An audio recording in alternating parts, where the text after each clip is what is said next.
I'm Lieutenant Colonel Rachel Chester, 41 years old, and I built my career in the U.S. Air Force from the ground up. Discipline, deployments, and a scar that tells its own story.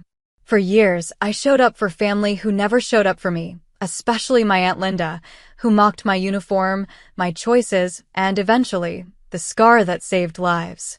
But when her own husband, a retired colonel, recognized that scar and what it meant, everything changed. Have you ever been dismissed or humiliated by people who should have been proud of you? If so, you're not alone. Before I get into what happened, let me know where you're watching from. And if you've ever had to stand your ground against family judgment, hit that like button and subscribe for more true stories about respect, service, and self-worth. What happened next might surprise you. I grew up in a working-class military family where respect and appearances mattered more than warmth. My father served 22 years in the Air Force, retiring as a master sergeant when I was 16. Our house ran on military time, military discipline, and an unspoken rule that you earned your place at the table through service and sacrifice. My mother's sister, Aunt Linda, was the exact opposite. She married into the military, but never absorbed its values. She was polished, loud, judgmental, and convinced she knew everything about what made a proper woman. While my mother quietly supported my father through deployments and reassignments, Aunt Linda turned every family gathering into a stage for her opinions. She'd arrived at my high school graduation in a white pantsuit, sunglasses perched on her head, and spent the entire ceremony commenting on other families' outfits. When I told her I was joining the Air Force at 22, following my father's footsteps, she rolled her eyes so hard I thought they might stick. "You'll regret that haircut and those boots," she said, sipping her mimosa at the celebration brunch. "Men don't like women who try to be men." My father said nothing, but his jaw tightened. I learned early that Aunt Linda's approval wasn't something you earned through achievement. It was something she dispensed based on whether you fit her narrow definition of femininity and success. Still, I showed up. Birthdays, barbecues, Thanksgiving dinners, Christmas mornings. I showed up in my dress blues when protocol allowed, in civilian clothes when it didn't. I listened to her talk about her book club, her garden, her theories on why modern women were too aggressive. I smiled through her jokes about G.I. Jane and her suggestions that I'd never find a husband if I kept playing soldier. Her husband, Colonel Raymond Moore, was a retired Army officer who'd served 30 years before hanging up his uniform. He was quiet, reserved, the kind of man who measured people in silence and spoke only when his words carried weight. At family functions, he'd sit in the corner with a beer, watching everything, saying almost nothing. I respected him from a distance, the way you respect a mountain you've never climbed. When I deployed overseas for the first time, I sent gifts home. Care packages for my younger cousins, birthday cards for my mother, even a box of cigars for Colonel Raymond that I'd picked up at a base exchange in Germany. My aunt never acknowledged the gifts, but my cousins wrote thank you notes. The imbalance was clear. I gave respect and loyalty. She gave me criticism dressed as concern. My basic military training at Lackland Air Force Base was exactly what I needed. The structure, the purpose, the clarity of expectations. You showed up, you performed, you earned your place. No one cared about your hair, or your clothes, or whether you smiled enough. They cared whether you could complete a 5-mile run in under 45 minutes, whether you could field strip a rifle, whether you could follow orders and lead when necessary. I excelled. Not because I was naturally gifted, but because I understood the value of discipline. By the time I finished my technical training and received my first assignment as a second lieutenant, I'd found something my aunt's world could never offer: a meritocracy. My first assignment took me to Joint Base San Antonio. I worked in logistics, coordinating supply chains for overseas operations. The hours were long, the work was detailed, and I loved every minute of it. I was promoted to first lieutenant within 2 years, right on schedule. My father came to the ceremony. My mother cried. Aunt Linda sent a card that said, "Congratulations on your promotion. Maybe now you can afford some nicer clothes for family events." I kept the card. I'm not sure why. Maybe as a reminder that some people will never see you clearly, no matter how much you achieve. When I deployed to the Middle East for my second tour, I was a captain leading a team of 15. We managed supply routes through hostile territory, coordinated air support logistics, and kept soldiers fed, armed, and mobile in conditions that would break most civilians. I came home with a commendation, a deeper understanding of what service meant, and a scar that would change everything. The mission that gave me the scar wasn't something I could talk about in detail. Operation Iron Storm was classified, involving a rescue operation that went sideways when our convoy took fire.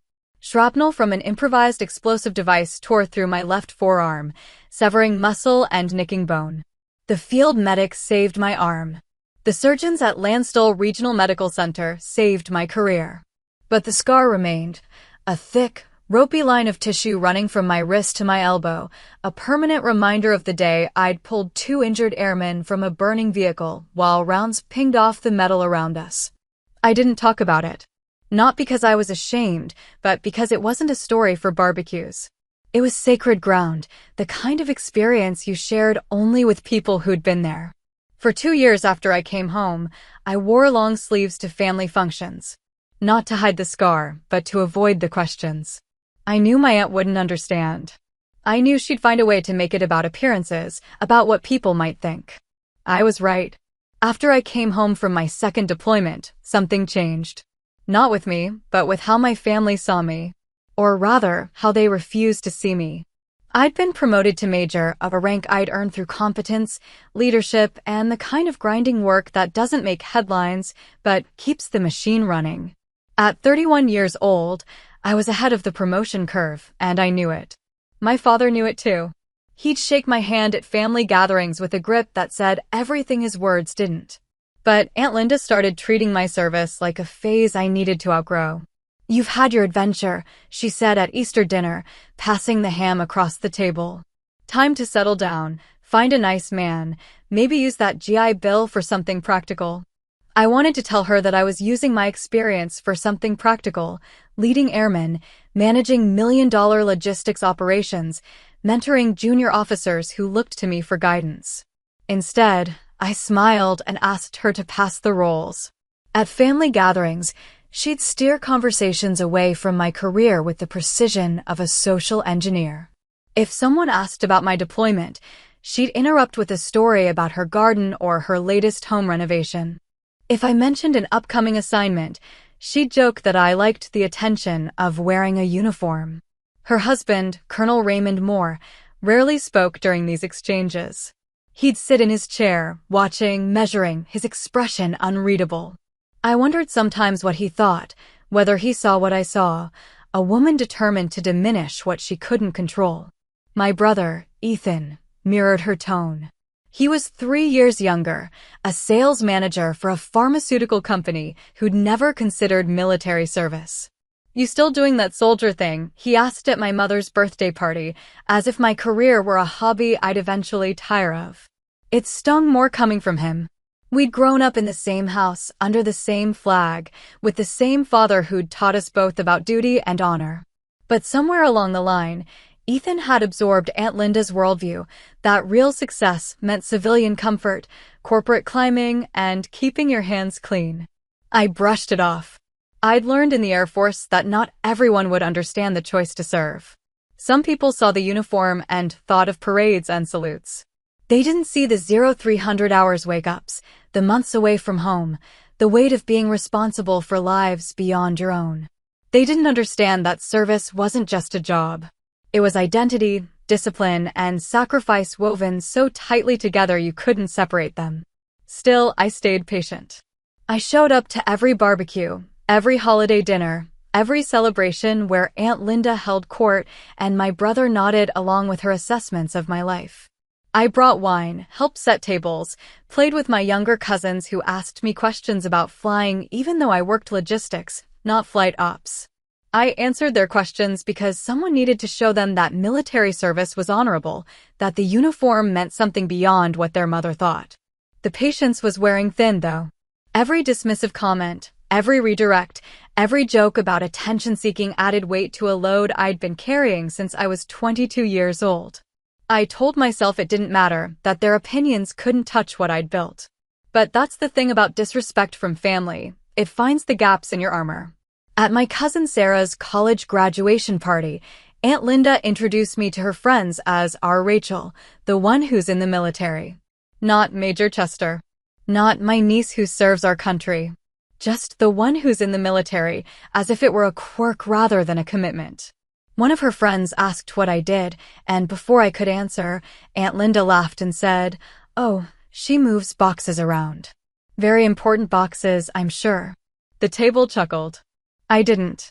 Colonel Raymond's eyes flicked to me across the patio, something unreadable in his expression.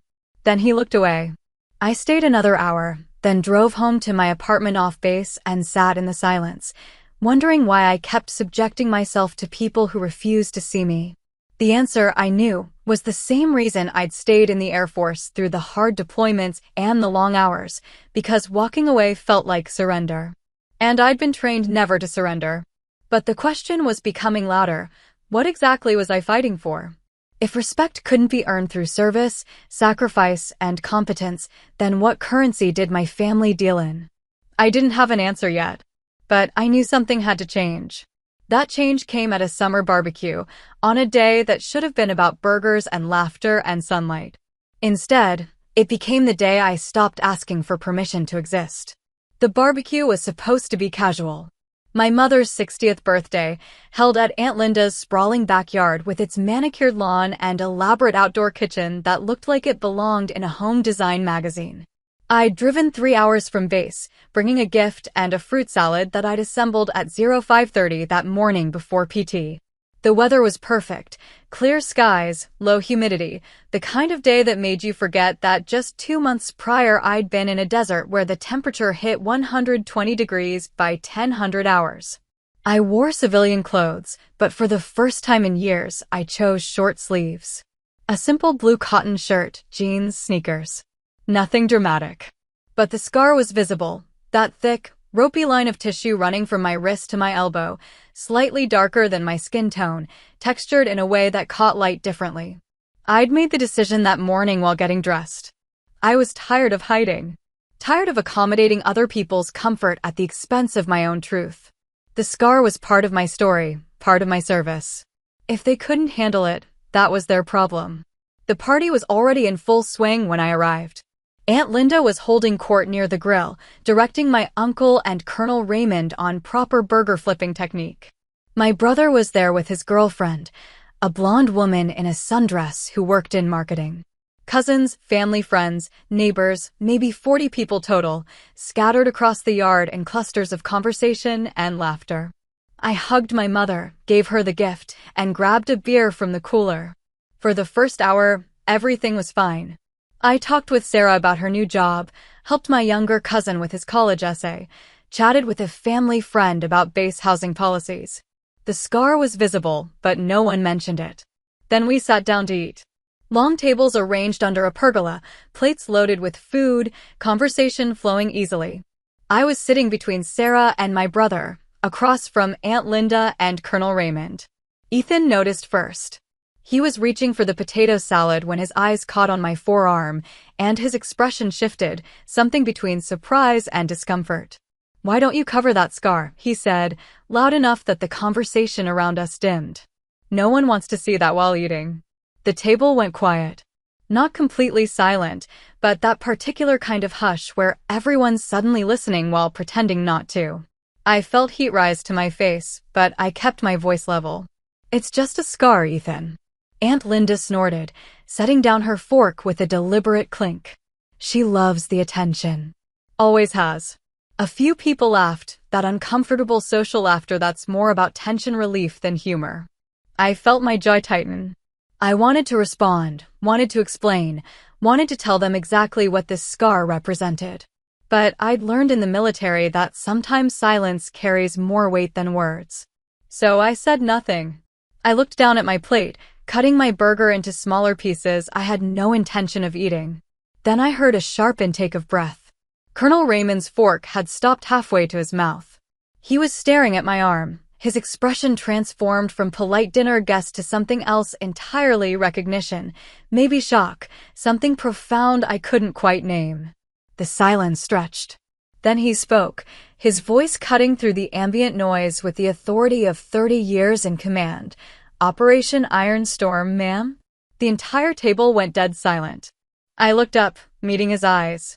They were no longer the distant, measuring eyes of a man at a family barbecue. They were the eyes of a soldier recognizing another soldier's sacrifice. "Yes, sir," I said quietly. He stood. Everyone watched as this retired Army colonel, this man who rarely spoke more than 10 words at family gatherings, pushed back his chair and stood at attention. Then he saluted me. A slow, deliberate, textbook-perfect salute. My heart hammered in my chest. I stood automatically, returning the salute with the same precision. Aunt Linda's smirk had vanished. Her mouth was slightly open, her eyes darting between her husband and me, trying to understand what was happening. "You were there." Colonel Raymond's voice was barely above a whisper, but in the silence, everyone heard it. "Yes, sir." "The convoy extraction?" "3rd week of October." "Yes, sir." He lowered his salute, and I lowered mine. Then he did something I didn't expect. His eyes welled up. Not tears exactly, but a shine that spoke of memories too heavy to carry alone. "Then you've earned that scar 10 times over," he said, his voice rough. "And anyone who can't see that doesn't understand the first damn thing about service." No one spoke. Aunt Linda looked like she'd been slapped. My brother stared at his plate. The other guests exchanged confused glances, unsure whether to resume eating or wait for someone to explain. Colonel Raymond sat down slowly, his hands shaking slightly. He reached for his water glass, took a long drink, then looked at his wife. "Linda," he said quietly, "this woman pulled 2 injured airmen from a burning vehicle under enemy fire. The after-action report is still classified, but I read the commendation brief. She kept her team alive when most people would have frozen or run." Aunt Linda's face had gone pale. I didn't know." "You didn't ask," I said, my voice steady now. "You never asked." The barbecue continued, but the energy had shifted irrevocably. People ate quietly, conversations restarting in subdued tones. I finished my meal in silence, my appetite gone but my posture straight. When I left an hour later, Colonel Raymond walked me to my car. "I should have spoken up sooner," he said. "The way she talks to you. I should have said something years ago." "It's not your fight, sir." "The hell it isn't," he said, his command voice emerging briefly. Then, softer, "Your family. And you've served with distinction. That deserves respect, not mockery." I nodded, not trusting my voice. He extended his hand, and I shook it, a firm grip that lasted several seconds. "Proud to know you, Major Chester." "Thank you, sir." I drove home with the windows down, letting the wind clear my head. Something had broken at that table, and I wasn't sure yet whether it could be repaired. But for the first time in years, I felt like I'd been seen. Really seen. And that changed everything. After that day, things shifted in ways I couldn't have predicted. The most immediate change was silence. Aunt Linda stopped calling. The family text chain, usually buzzing with pictures and plans, went quiet whenever I contributed. My brother sent a text 3 days after the barbecue, "Sorry if things got weird. You know Linda, she doesn't think before she speaks." I read it twice, then put my phone down without responding. That wasn't an apology. It was an excuse, a deflection wrapped in false sympathy. It assumed I'd accept the same pattern that had played out for years. Disrespect followed by a half-hearted acknowledgement, followed by me pretending everything was fine. I was done pretending. At work, I threw myself into a new assignment. We were coordinating a massive logistics overhaul for airlift operations, 12-hour days minimum, weekend calls with overseas bases, the kind of work that required absolute focus.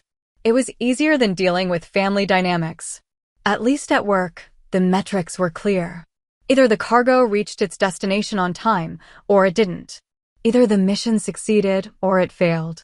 No ambiguity, no hidden agendas. Captain Dana Nguyen, one of my fellow officers who'd become a close friend, noticed the change. We were reviewing supply manifests at 1700 hours on a Friday when she finally said something. "You've been different since you came back from leave." "What happened?" I told her. Not everything. Operation Iron Storm was still classified, but enough. The barbecue, the comments, the scar, Colonel Raymond's salute.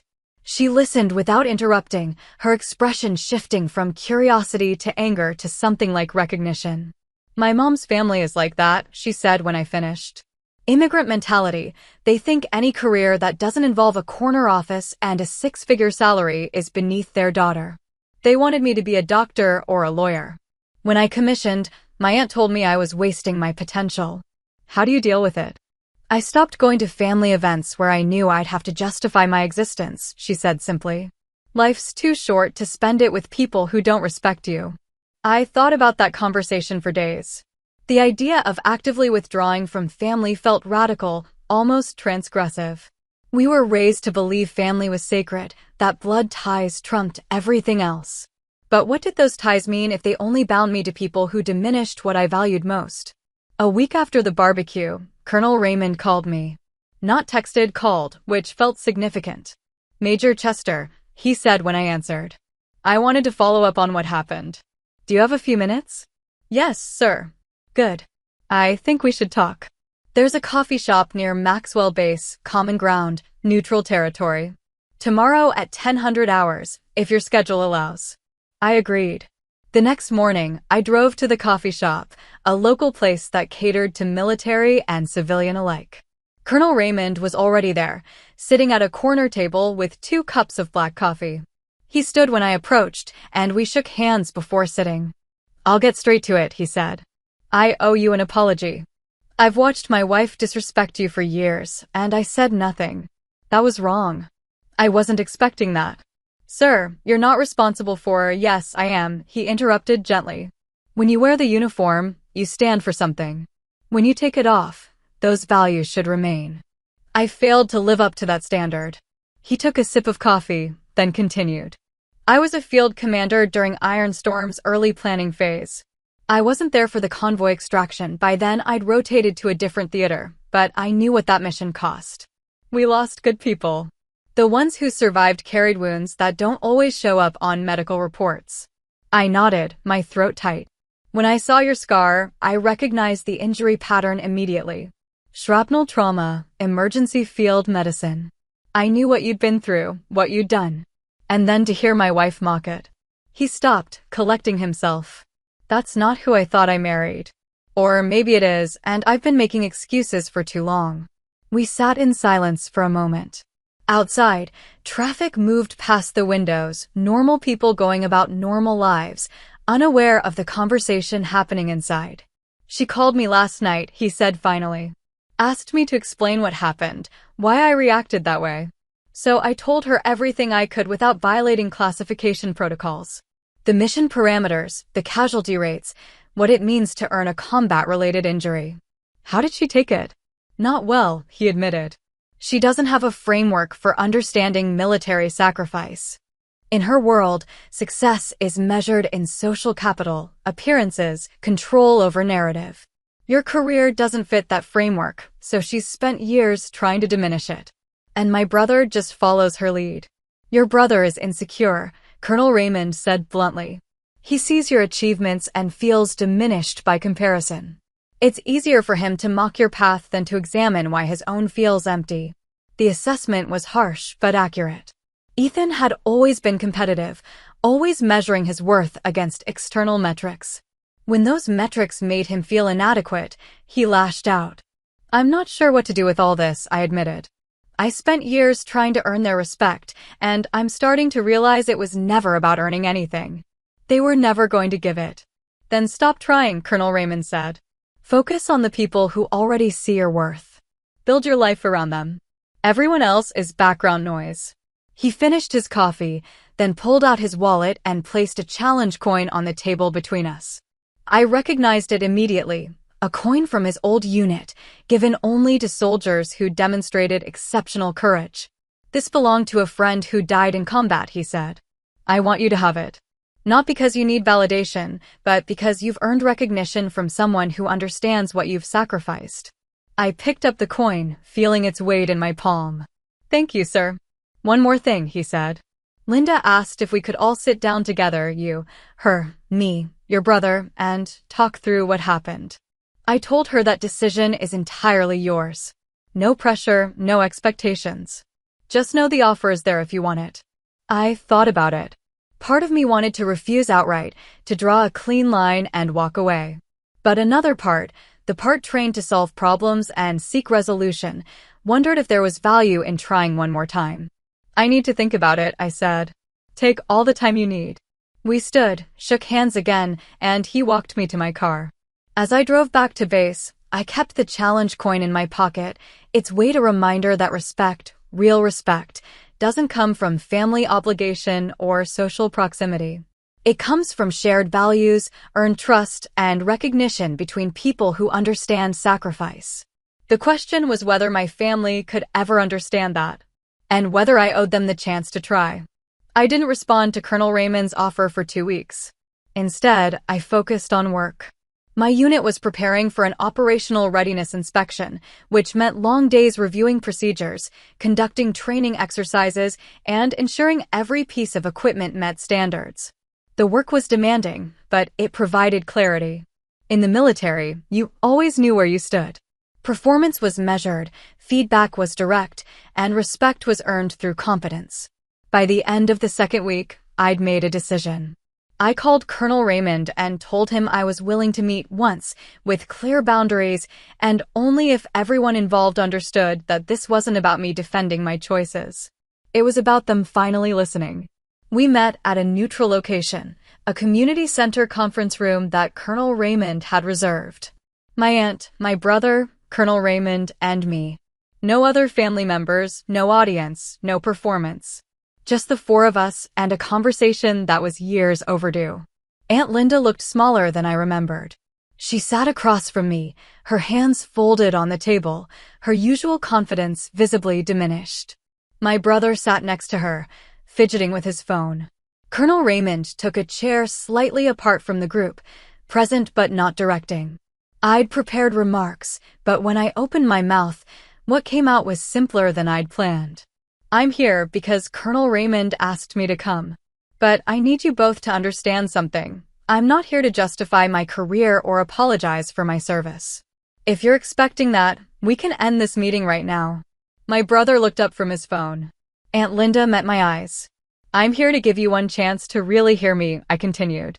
Not to hear the version of me you've created in your heads, the attention-seeking girl playing soldier, but to hear who I actually am and what my service actually means. Silence. Then Aunt Linda spoke, her voice quieter than I'd ever heard it. Raymond told me about the mission. About what you did. He told you what he could, I corrected. The full details are classified. But yes, I served in Operation Iron Storm. I led airmen into hostile territory. I made decisions that kept people alive. And I carry the physical and mental scars from that service. I didn't know, she said. You didn't ask, I replied, echoing what I'd said at the barbecue. In 10 years of military service, you never once asked about my deployments, my responsibilities, or what I actually do. You made assumptions based on your own framework of what women should be, and you spent a decade mocking me for not fitting that framework. My brother shifted uncomfortably.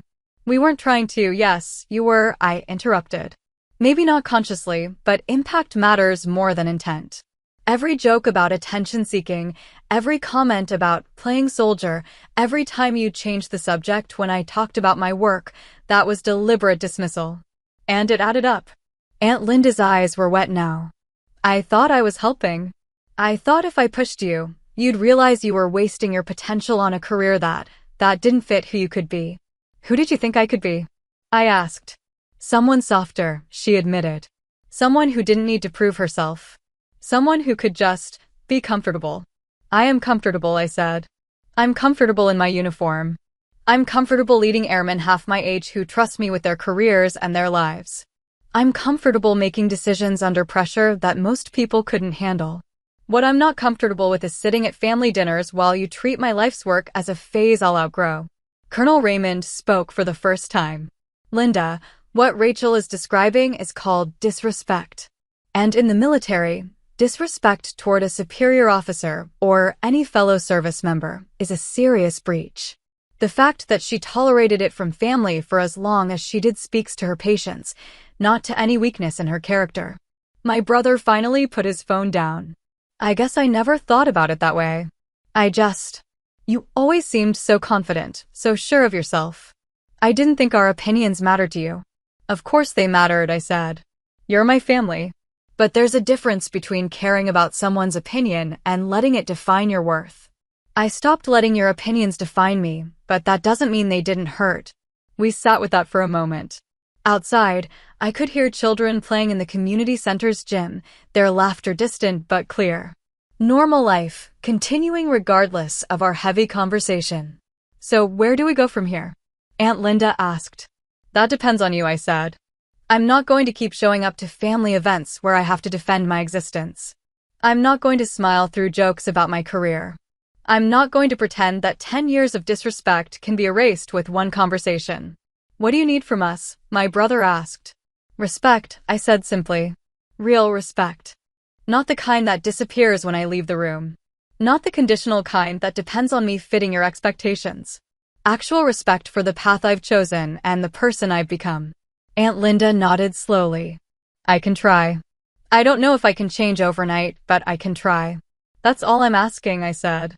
But understand, if the pattern continues, I'm done. I won't keep subjecting myself to people who refuse to see me. We talked for another hour, covering ground that should have been covered years ago. It wasn't a perfect conversation. There were defensive moments, uncomfortable silences, and statements that didn't quite land right. But it was honest. When we finally stood to leave, Aunt Linda approached me hesitantly. Can I hug you? She asked. I considered it, then nodded. The hug was brief, awkward, weighted with all the years between us. But it was something. As I drove back to base, I felt lighter. Not because everything was resolved, it wasn't, but because I'd finally said what needed saying. I'd drawn boundaries, stated my terms, and put the responsibility for change where it belonged, on them, not me. 2 days later, I received orders for a new assignment.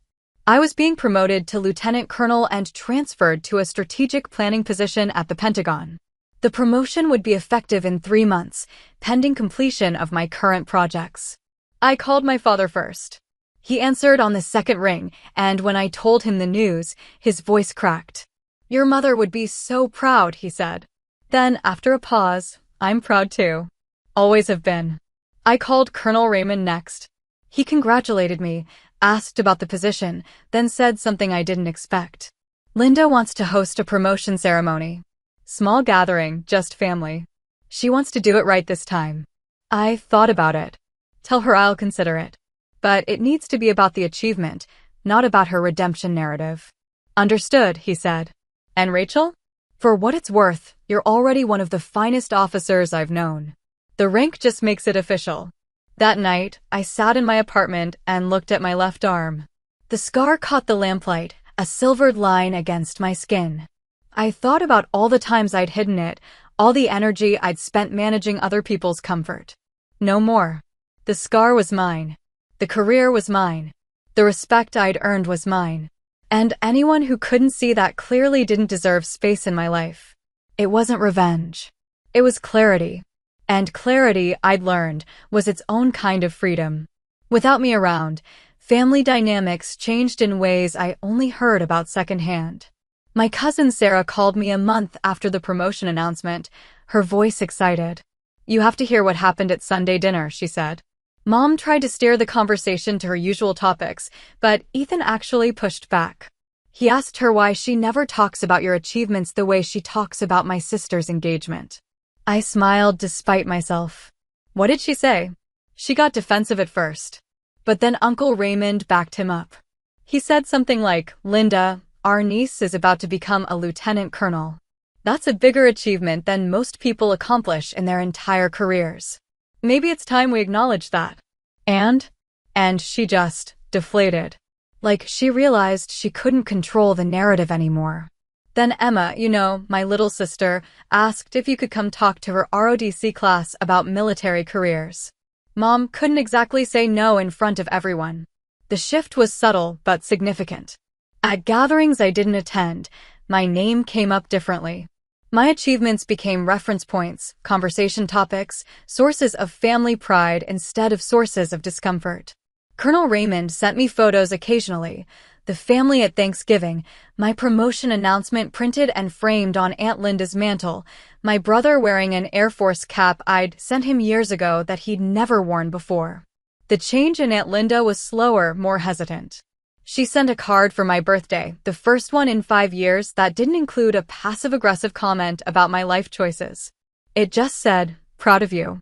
Love, Aunt Linda." Small words, but they meant something. Meanwhile, I poured myself into my new responsibilities. The strategic planning position required a different skill set: long-term thinking, interagency coordination, briefing senior leaders on complex operational scenarios. I worked with colonels, generals, and civilian defense officials who'd spent decades in their fields. The work was intellectually demanding in ways that frontline logistics never was, and I loved it. I also started mentoring younger officers, especially women dealing with subtle disrespect. Every story reminded me of my own journey: the dismissive comments, the casual sexism, the exhaustion of constantly proving yourself. One lieutenant told me about her family asking when she'd settle down and start a real life. I told her about Aunt Linda, about the barbecue, about learning to value herself independently of family validation. "So, what do you do when the people who should support you don't?" she asked. "You find the people who do," I said. "And you build your life around them. Everyone else is optional." The mentoring work became one of my favorite responsibilities. I started hosting quarterly coffee sessions for junior female officers, creating space for them to discuss challenges without fear of career repercussions. Captain Dana Gwynn co-facilitated with me, and together we built a network of support that spanned bases and career fields. "You know what's interesting?" Dana said after one session. "You're doing for these women what you wish your family had done for you." She was right. I'd turned my own experience of being unseen into a mission to ensure others felt visible. When I was pinned for lieutenant colonel, the ceremony was exactly what I'd requested: professional, dignified, and focused on the achievement rather than family drama. My father pinned one of my new rank insignias, and Colonel Raymond, at my request, pinned the other. Aunt Linda attended, sitting in the back row with my brother. She didn't try to take center stage. She just watched, and when I caught her eye afterward, she nodded with what looked like genuine respect. The reception was small: fellow officers, men's, and the family members who'd actually supported my career.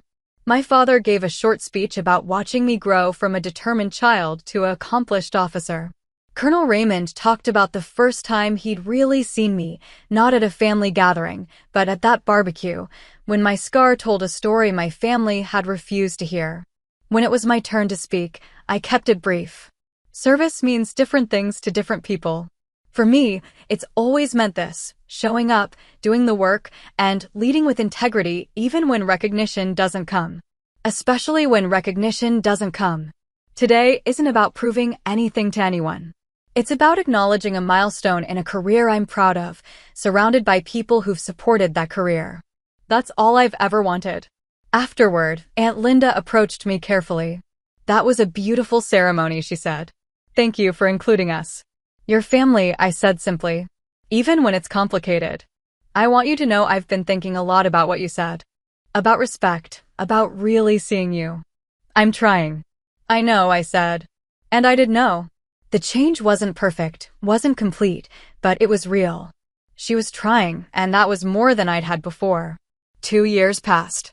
I excelled in my position, received top evaluations, and was identified as a fast-track candidate for colonel. My personal life expanded beyond work. I dated, traveled, took up photography as a hobby. I built a life that felt full, not because it looked a certain way, but because it aligned with my values. The mentoring work grew beyond coffee sessions. I started speaking at military academies, writing articles on leadership for professional journals, and serving on panels about women in combat roles. My perspective, shaped by years of proving myself in hostile environments, both abroad and at home, resonated with audiences who'd faced similar challenges. At one conference, a young captain approached me after my presentation. "You talked about family not understanding your service," she said. "Did that ever get better?" "Eventually," I said. But not because they suddenly understood. Because I stopped needing them to understand in order to value myself. That sounds lonely. Sometimes it is, I admitted. But it's less lonely than spending your life begging for validation from people who refuse to give it. She nodded, and I saw recognition in her eyes. We exchanged contact information, and she became part of the growing network of officers I mentored. The work gave me purpose beyond rank and assignments. I was building something lasting, a community of support for people who'd been where I'd been, who needed what I'd needed and never fully received. Aunt Linda and I settled into a new normal. We saw each other at major family events, holidays, milestones, celebrations, but the relationship had boundaries now.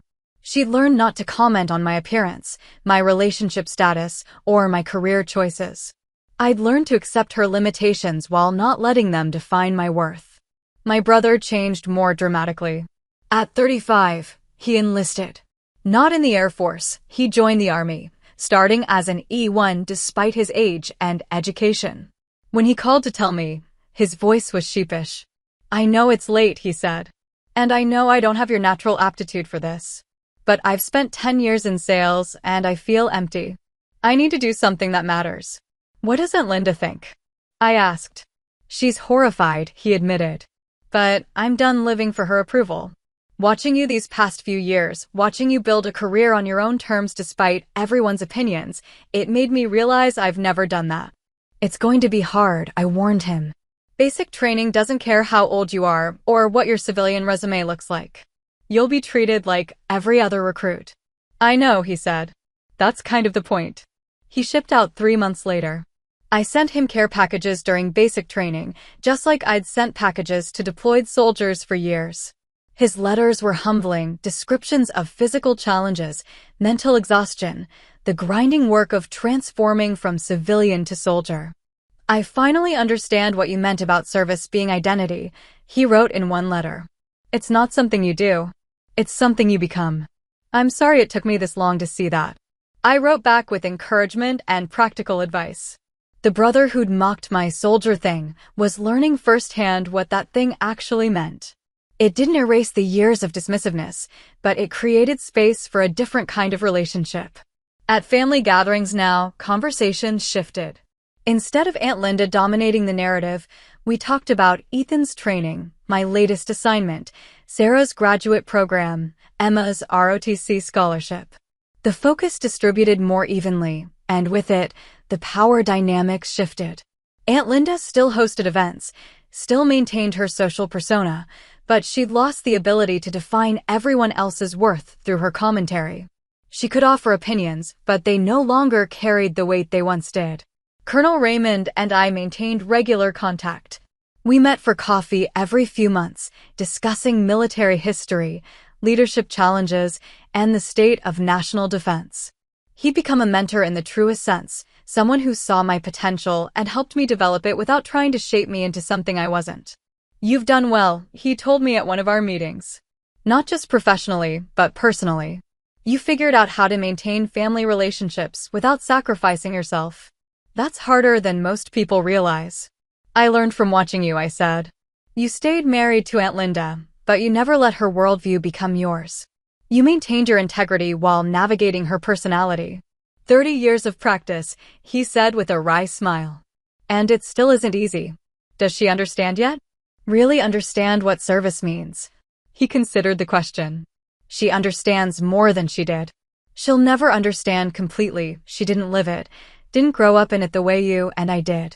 But she's learned to respect what she doesn't understand. That's progress."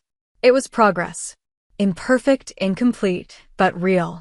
By my 40th birthday, I'd achieved what I'd set out to achieve, a career built on competence, respect earned through service, and a life that aligned with my values. The relationships that mattered had deepened. The ones that didn't had faded or transformed into something healthier.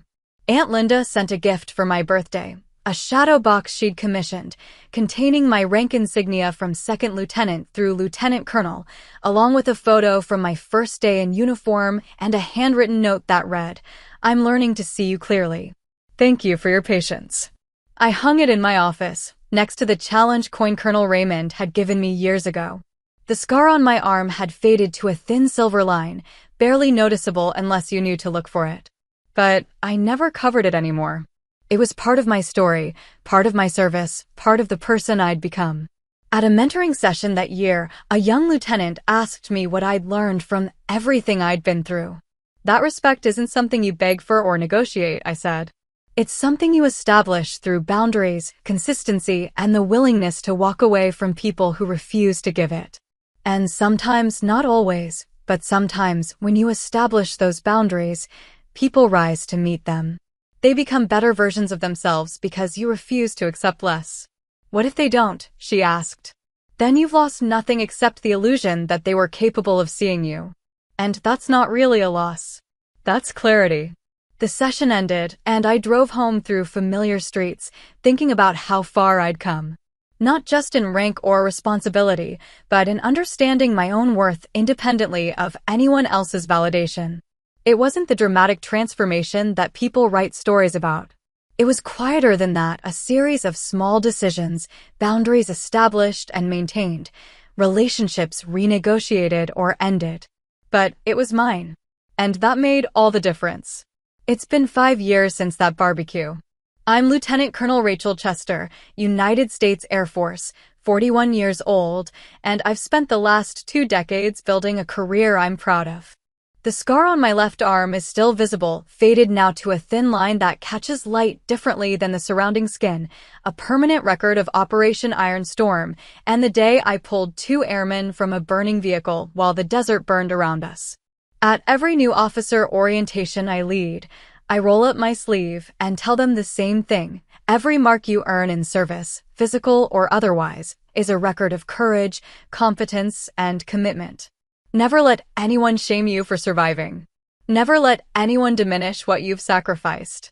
And never, ever apologize for being exactly who you are. The younger officers listen with an intensity one recognize. They're at the beginning of their journeys, facing the same challenges I faced. Families who don't understand, civilian friends who can't relate, the constant low-grade pressure to be softer, quieter, more accommodating. I tell them what I wish someone had told me earlier. That service is its own reward, that external validation is nice, but not necessary, and that the respect that matters most is the respect you give yourself. Aunt Linda still hosts family events. She's 63 now, still polished, still social, but the sharp edges have softened. She asks about my work now, actually listens to the answers, and introduces me to her friends as our Rachel, Lieutenant Colonel in the Air Force, with something that sounds like pride. It's not perfect. She still occasionally comments on my lack of a husband or children, still doesn't fully grasp what my career entails, but she's learned to lead with respect rather than criticism. The transformation wasn't dramatic. There was no tearful reconciliation scene. No moment where she suddenly understood everything I'd been trying to tell her for years. Instead, it was gradual, a series of small corrections, boundaries I maintained, conversations where I refused to accept less than what I deserved. Over time, she adapted. Not because she fundamentally changed who she was, but because I fundamentally changed what I would tolerate. My brother completed his enlistment and re-upped for another term. He's a sergeant now, E5, stationed in Georgia, with a wife he met during technical training. When we talk, there's mutual respect that wasn't there before, the kind that only comes from understanding sacrifice firsthand. He calls me for advice sometimes, asking about leadership challenges or how to handle difficult subordinates. I help when I can, and occasionally I ask him for perspective on enlisted culture, areas where my officer experience leaves gaps. I get it now, he told me last Christmas. Why you stayed in even when we were all being assholes about it. There's something about serving that gets into your bones. You can't really explain it to people who haven't done it. No, I agreed. You can't. Colonel Raymond retired fully from military life, but stays active in veteran organizations. We still meet for coffee quarterly, and he's become one of my most trusted advisors. When I'm facing a difficult decision, I call him. When I need perspective on navigating senior leadership politics, he provides it. The respect between us is mutual, built on shared values and shared understanding of what service costs. Last month, he invited me to speak at a veterans event he was organizing. The audience was mostly older, mostly men, Vietnam and Gulf War veterans who'd served in different eras, but shared the common bond of military service. I talked about Operation Iron Storm to the extent classification allowed, about leadership under pressure, about carrying visible and invisible scars with pride. Afterward, an elderly Vietnam vet approached me. "Thank you for your service, Colonel," he said, saluting. "And thank you for saying what needed saying about scars. I've spent 50 years covering mine." I returned his salute, then shook his hand. "It's never too late to stop covering them, sir." He nodded, eyes wet, and walked away. Those moments, the connections with other veterans, the mentoring of younger officers, the quiet pride of knowing I've served with integrity, those are what make everything worthwhile. Not the rank, not the recognition, but the knowledge that I've contributed something meaningful to something larger than myself. The mentoring network I started has grown into a formal organization now, with chapters at bases across the country. We host quarterly conferences, maintain an online forum, and provide resources for female officers dealing with challenges ranging from sexual harassment to family obligations to career transitions. I serve on the board, contributing when my operational schedule allows. Captain Dana Nguyen, my friend and colleague, was promoted to major last year. She's taken over day-to-day leadership of the organization while I provide strategic guidance. Watching her excel, watching the network grow beyond what I could build alone, that's its own kind of success. At the last conference, a young second lieutenant approached me during the networking session. She was fresh out of the academy, bright-eyed and idealistic in the way that only brand-new officers can be. "I heard your story," she said, "about your family not understanding your service. I'm dealing with something similar. My parents wanted me to go to medical school. They think I'm wasting my potential. What do you think?" I asked. "I think I'm exactly where I'm supposed to be," she said firmly. "But it's hard when the people you love don't see that." "It is hard," I agreed. "And I won't lie and say it gets easy. But it gets clearer. You learn to trust your own judgment more than other people's opinions.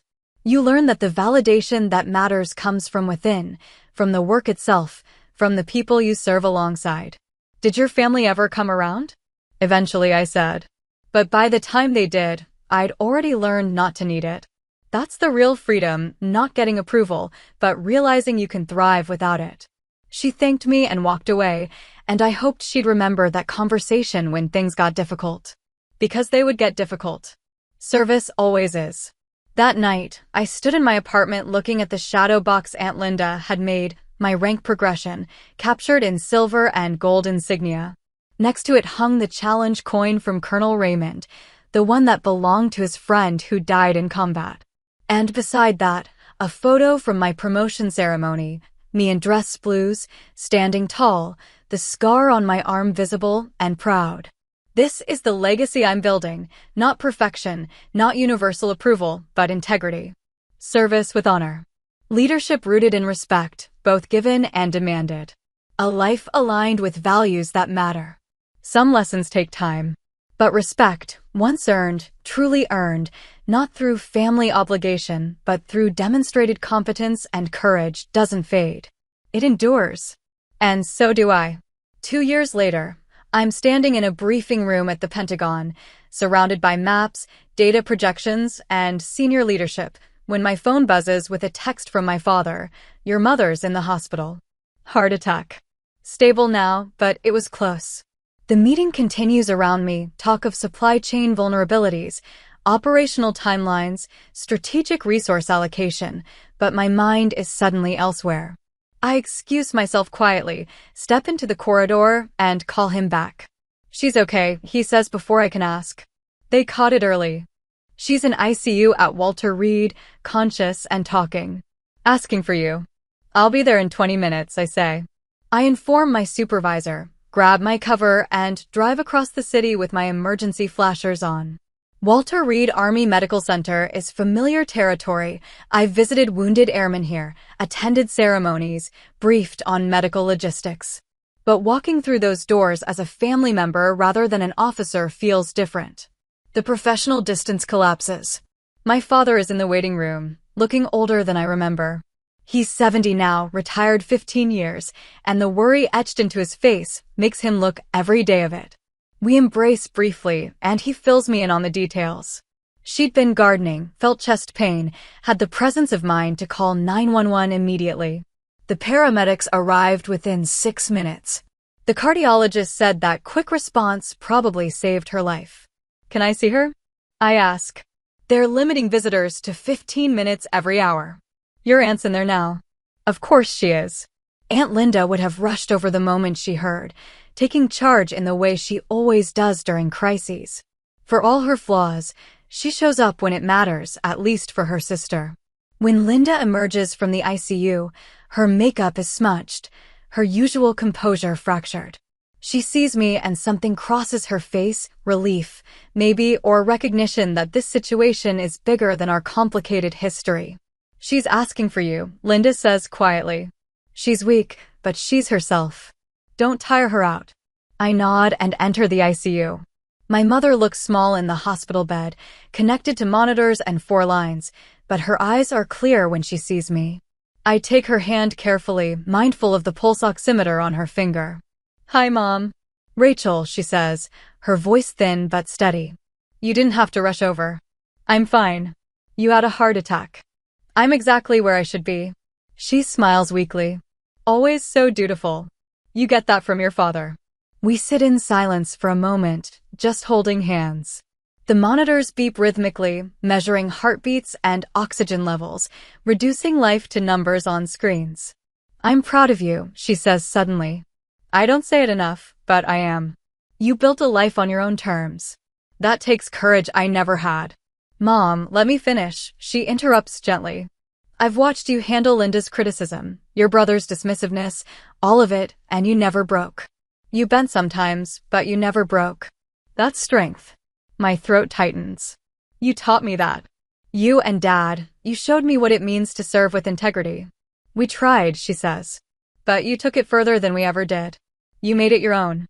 A nurse enters, checks the monitors, notes something on a chart, and gives me a look that says my time is almost up. I'll be back tomorrow, I tell my mother. And every day until you're discharged. You have work, I have leave time, I say firmly. And you're more important than any briefing. She squeezes my hand, and I leave before she can argue further. The next 2 weeks become a rhythm. Mornings at the hospital, afternoons handling work remotely from the waiting room, evenings coordinating with doctors and insurance companies. My father stays at her side during visiting hours. I handle logistics, the thing I'm best at, ensuring medications are ordered, follow-up appointments are scheduled, the house is prepared for her recovery. Aunt Linda is there constantly, oscillating between helpful and overwhelming. She brings food no one asked for, reorganizes the waiting room magazines, offers unsolicited medical opinions based on articles she's read online. But she also sits with my mother when the rest of us need breaks, advocates fiercely with nurses when pain medication is delayed, and coordinates the extended family so my father and I aren't buried in well-meaning phone calls. On the 4th day, during one of the quiet afternoon periods, Linda and I find ourselves alone in the cafeteria. We're both exhausted, running on coffee and adrenaline. Thank you for being here, she says, stirring her coffee mechanically. I know things have been complicated between us, but having you here matters to your mother. It matters to me too. She's family, I say simply. This is where I need to be. Linda nods, then looks at me directly. I've been thinking a lot these past few days. About mortality, about what we leave behind. About all the time I wasted criticizing you instead of celebrating you. I don't respond immediately. This isn't the place for another reckoning, not with my mother fighting to recover 2 floors above us. I'm not looking for absolution, Linda continues. I know I can't undo the years of dismissiveness. But watching you these past few days, the way you've taken charge, the way you balance compassion with confidence, I finally see what Raymond's been telling me all along. You're not playing at being a soldier. You are a soldier. It's as fundamental to who you are as breathing. It's taken you a long time to see that, I say, keeping my voice neutral. It has, she admits. And I'm sorry it required your mother's heart attack to make me see clearly. That's not fair to you. No, I agree. It's not. We sit in silence, drinking bad hospital coffee, two women who've spent years misunderstanding each other finally finding common ground in crisis. For what it's worth, Linda says quietly, "I'm proud of you too." I know I haven't said it, haven't shown it. But I am. I appreciate that, I say. And I mean it, even though the words would have meant more a decade ago. My mother is discharged after 10 days.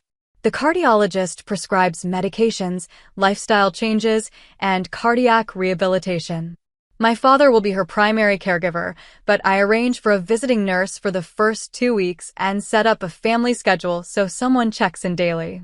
My brother requests emergency leave and flies in from Georgia. He's gained muscle from military training, carries himself with the posture of someone who's learned discipline through structure. When he arrives at the house, he hugs me tightly. "Thanks for holding down the fort," he says. "I couldn't get here sooner. We were in the field, no communication." "I know how it works," I say. "I'm glad you're here now." We fall into an easy partnership, tag-teaming the household tasks while our father focuses on our mother. Ethan cooks, something he learned in the army, while I handle medical coordination. In the evenings, we sit on the back porch and talk about our respective careers, swapping stories that our parents don't need to hear about: close calls and difficult commands, and the weight of responsibility. "I think about that barbecue sometimes," he says one evening. "The one where I made that comment about your scar. I was such an asshole." "You were, I agree. But you've grown. Military will do that," he says. "Strip away all the bullshit, show you what actually matters." I spent 10 years thinking success meant sales numbers and bonuses. Now I realize that was just noise. "What matters now?" I ask. "Purpose," he says immediately. "Knowing that what you do has meaning beyond yourself."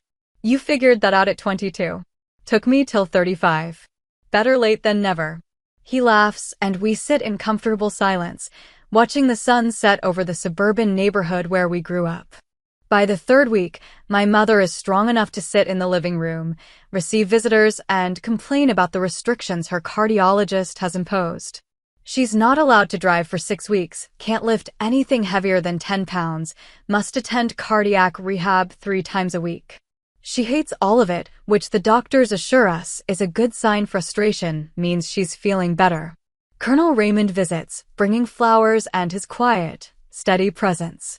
He and my father talk in the den about old deployments, shared experiences, the specific loneliness of military life that spouses rarely understand. Watching them together, I'm reminded that service creates bonds that transcend service itself. "How are you holding up?" Raymond asks me later, finding me in the kitchen preparing dinner. "I'm fine," I say automatically, then correct myself. "Actually, I'm tired. And worried. And grateful she's alive. All of it at once." "That's normal," he says. "Crisis brings everything to the surface: gratitude, fear, unresolved tensions." "How's it been with Linda?" "Surprisingly okay, I admit. We had a conversation. Not a complete resolution, but an acknowledgement. She's trying." "She is," he confirms. This scared her. Made her realize how much time she's wasted on things that don't matter. She's not going to transform overnight, but she's more aware now. "Awareness is a start," I say. He helps me chop vegetables, and we work in companionable silence. This is what real support looks like, I think: showing up, doing the work, being present without needing credit or recognition. During the 4th week, I receive notification that I'm being considered for a strategic position that would require a move to Colorado Springs. It's a significant opportunity, one that could position me for promotion to full colonel within 2 years. The timing feels impossible. How can I consider relocating when my mother is recovering, when my father might need support, when family suddenly feels more fragile than ever? I discuss it with my father one evening after my mother has gone to bed early. "You should take it," he says immediately. "I haven't even told you what it is yet." "Doesn't matter," he says. I know that look. It's the same look you had when you told us you were joining the Air Force. It's an opportunity that matters. "But Mom, we'll be fine," he interrupts. "She's recovering well. We have support. And Rachel, your mother would never forgive me if I let you turn down a career opportunity because of her health scare. She didn't raise you to put your life on hold." "It's not putting my life on hold. It's being here when you need me." We do need you, he says. But not at the cost of your career. You've worked too hard, sacrificed too much. Take the position. We'll visit. You'll visit. Technology exists. We'll manage. I consider his words. Part of me wants to argue, to insist that family comes first, that I should stay close during this uncertain time. But another part, the part that's been shaped by 2 decades of military service, knows he's right. My mother is stable. The crisis has passed. Life continues. I'll think about it, I say. Don't think too long, he warns. The best opportunities don't wait for perfect timing. That night, I sit on the back porch under a clear sky, thinking about choices and consequences, about duty to family and duty to self. The military taught me that mission comes first, but it also taught me that taking care of your people is part of the mission. Which people? Which mission? The lines blur. My phone rings. It's Captain Dana Nguyen, now Major Nguyen, calling from her new assignment in Japan. I heard about your mom, she says. How is she? I fill her in on the recovery, the family dynamics, the complicated emotions of crisis management. And how are you? She asks, cutting through my deflection. Confused, I admit. I got offered a position in Colorado Springs. Major career opportunity. But the timing feels wrong. Is your mom going to die in the next 6 months? Dana asks bluntly. No. At least, not if she follows medical advice. Then the timing is fine, Dana says. Rachel, you can't put your career on hold every time family needs you. That's a trap women fall into constantly, always available, always accommodating, always sacrificing. You've spent 20 years building a career. Don't derail it now. But what if something happens, then you'll handle it, she interrupts. The same way you've handled every other crisis. You'll get emergency leave, you'll fly home, you'll manage the situation. But you can't live your life around what-ifs. She's right, and I know it. The guilt I'm feeling isn't about my mother's actual needs. It's about old patterns, old expectations, the inherited belief that women should always put family first. Take the job, Dana says firmly. Your mom will be proud. Your dad will be proud. And you'll be exactly where you're supposed to be. After we hang up, I sit in the darkness for a long time.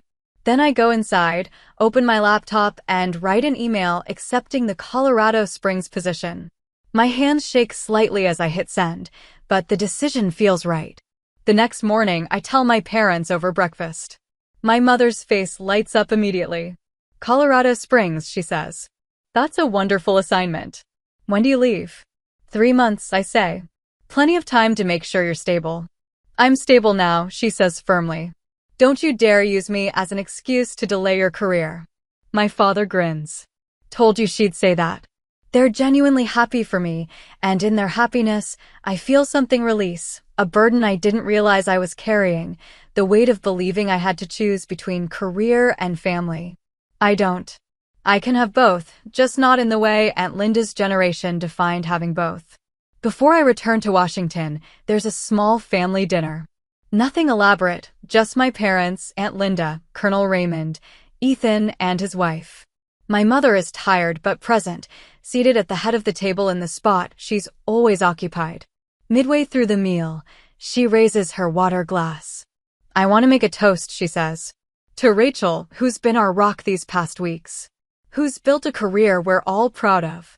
And who's about to start a new chapter in Colorado. We're grateful for you, sweetheart. More than we probably say. Everyone raises their glasses. Aunt Linda's eyes are wet, and she nods at me across the table, an acknowledgement that carries years of unspoken apologies. To Rachel, they say in unison.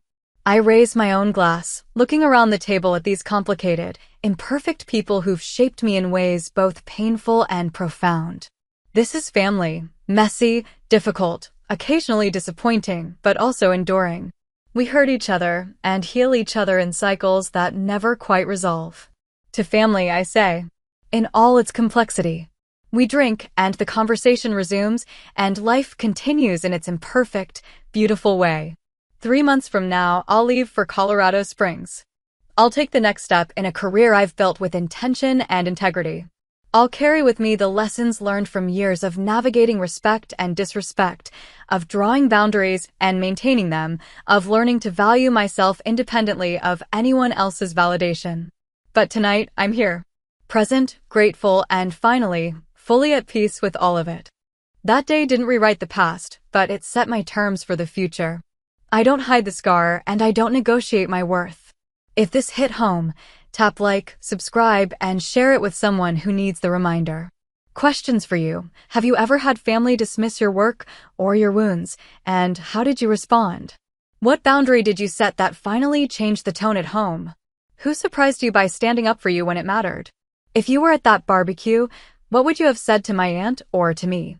Do you have a scar story, visible or not, you're ready to own today?